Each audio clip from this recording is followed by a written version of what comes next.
আশ্বিনের শারদ প্রাতে বেজে উঠেছে আলোকমঞ্জিত।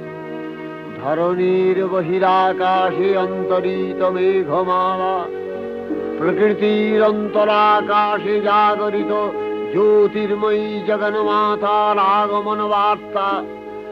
আনন্দময়ী মহামায়ার পদধ্বনি অসীম ছন্দে বেজে উঠে রূপলোক ও রসলোকে আনে নবভাব মাধুরীর সঞ্জীবন। তাই আনন্দিতা শ্যামলী মাতৃকার চিন্ময়ীকে মৃন্ময়ীতে আবাহন। আজ চিৎশক্তি রূপিণী বিশ্বজননীর শারদশ্রী বিমণ্ডিতা প্রতিমা মন্দিরে মন্দিরে ধ্যান বোধিতা।